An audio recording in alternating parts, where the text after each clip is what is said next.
অপ্রতিরোধ্য বাংলাদেশের এটা দায়িত্ব হয়ে পড়েছে এই সমস্ত রামবামদের হাত থেকে ইতিহাস বিকৃতি রক্ষা। ঢাকা ছিল বাংলা সাহিত্য, ভাষা এবং সংস্কৃতির রাজধানী। যখন আমরা আলাদা হয়ে বাংলাদেশ হয়ে গেলাম, এক শ্রেণীর বুদ্ধিজীবীরা, কলকাতা কেন্দ্রিক কবি সাহিত্যিকরা তখন কলকাতাকে বাংলা ভাষার রাজধানী এবং সাহিত্যের রাজনীতি, সঙ্গীতের রাজনীতি করে তারা সেটা প্রচার করতে লাগলো। এখানকার শিল্পী সাহিত্যিকরা কলকাতায় গিয়ে মনে হয় যেন মধুচন্দ্রিমায় গিয়েছে। ওই যে তসলিমা নাসরিন বলেছে যে 47-এর সীমানাটা রাবার দিয়ে তুলি দিয়ে দুই বাংলাকে এক করে ফেলো। ওনারা অখণ্ড বাংলার স্বপ্ন দেখেন। আমাদের 55,126 বর্গমাইলের সীমানাটা ওনাদের পছন্দ হয় না। ওনারা নেহেরু ডক্টরিনের যে স্বপ্ন, অখণ্ড ভারতের স্বপ্ন এখনো দেখেন। ভারতের নতুন লোকসভার যে ভবন করা হয়েছে, সেই ভবনে যে মানচিত্রে স্থাপন করা, যে সেখানে বাংলাদেশ, আসাম সহ সেই এক বিশাল অংশ নিয়ে এমন করে মানচিত্র রেখে দেওয়া হয়েছে, এগুলো প্রমাণ করে বাংলাদেশের বিরুদ্ধে আধিপত্যবাদী শক্তি। ভারতকে দেশ হিসেবে আমরা শত্রু মনে করি না, রাষ্ট্র হিসেবে আমরা শত্রু মনে করি না, ভারতের জনগণকে শত্রু মনে করি না, কিন্তু ভারতের এখন ক্ষমতাসীন যে শাসক বিজেপি, চরম সাম্প্রদায়িক কর্তৃত্ববাদী একটা প্রতিক্রিয়াশীল শক্তি হচ্ছে সেই বিজেপি। তারাই এদেশের মুসলিম জাতিসত্তার বিরুদ্ধে, ইসলামী শক্তির বিরুদ্ধে, ইসলামী মূল্যবোধের বিরুদ্ধে, আমাদের অখণ্ডের স্বাধীন সীমানার বিরুদ্ধে ওরাই সবসময় ষড়যন্ত্র করে।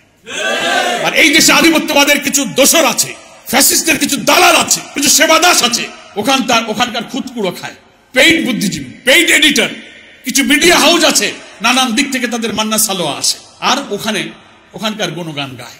বাংলাদেশের যত গণমাধ্যম, সাংবাদিকতা যারা করছেন তারা আপনারা আমাদের ভাই, এদেশের নাগরিক, আপনারা দেশপ্রেমিক, আমরা বিশ্বাস করি। কিন্তু আপনাদের কোনো ভূমিকা, কোনো কথা, কোনো লেখনী, কোনো কথা যদি আধিপত্যবাদী শক্তির পক্ষে যায়, যারা আমাদের স্বাধীন সীমানাকে বরদাস্ত করে না, আমাদের পানি দিতে চায় না, আমাদের বর্ডার কিলিং করে, কানেক্টিভিটির নামে আমাদের রাস্তার উপর দিয়ে, দেশের বুকের উপর দিয়ে তারা অন্যায়ভাবে তাদের অসৎ উদ্দেশ্য চরিতার্থ করতে চায়, হাজার হাজার লক্ষ লক্ষ কোটি টাকার বাণিজ্য বৈষম্যের মধ্য দিয়ে তারা তাদের অর্থনীতি, রাজনীতি, ব্যবসা সবকিছু তাদের মর্জিতে আমাদের চলতে হবে।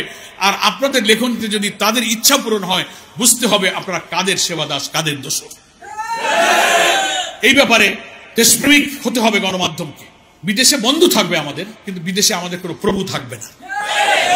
আমাদের প্রধানমন্ত্রী কে হবে, নির্বাচনে কে যাবে আর যাবে না, তা যদি একটা দেশের পররাষ্ট্র সচিব এসে এখানে উকালতি করে, এরা কি বন্ধু? এরা হচ্ছে শত্রু, এরা প্রভুত্বের ভূমিকা পালন করে। প্রফেসর ডক্টর ইউনূস একজন নোবেল বিজয়ী, একজন দেশপ্রেমিক আমরা মনে করি। তিনি ক্ষমতা দখল করে দেশ শাসনের আকাঙ্ক্ষা নিয়ে এখানে আসেননি। এই লোকটার মাথা যেন নষ্ট করা না হয়, চারিদিকে যারা ঘিরে থেকে তাকে কেন্দ্র করে যার যার পারপাস সার্ভ করার কাজে ব্যস্ত আছেন, তাদেরকে দেশ এবং জাতির দিকে তাকাতে বলবো। 18 কোটি মানুষের জুলাই অভ্যুত্থানের অপ্রতিরোধ্য বাংলাদেশের শক্তির দিকে তাকে লক্ষ্য করতে বলবো। খুব সাবধান থাকবেন।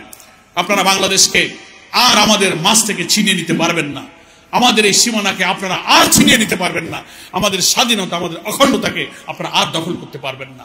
বারবার গণ অভ্যুত্থানে দেশের মানুষ যেমন জেগে উঠেছে, আমি মনে করি 40-এর গণ অভ্যুত্থানের পরে, 24-এর গণ অভ্যুত্থানের পরে যে নতুন বাংলাদেশের স্বপ্ন আমরা দেখছি, যে বাংলাদেশে অভাব অনটন থাকবে না, দুঃখ থাকবে না, দারিদ্র থাকবে না, অন্নহীনের কান্না, বস্ত্রহীনের মর্ম ব্যথা, নিরাশ্রয়ের আকুতি, অর্থনৈতিক শোষণ, জুলুম, আদালতের আইন, আদালতের সুবিচার, প্রত্যেক মানুষের যে হক অধিকার, ছাত্রদের রাজপথ কাঁপানোর স্লোগান উই ওয়ান্ট জাস্টিস, সেই সুবিচারের বাংলাদেশ, এটাই হচ্ছে আমাদের স্বপ্নের বাংলাদেশ।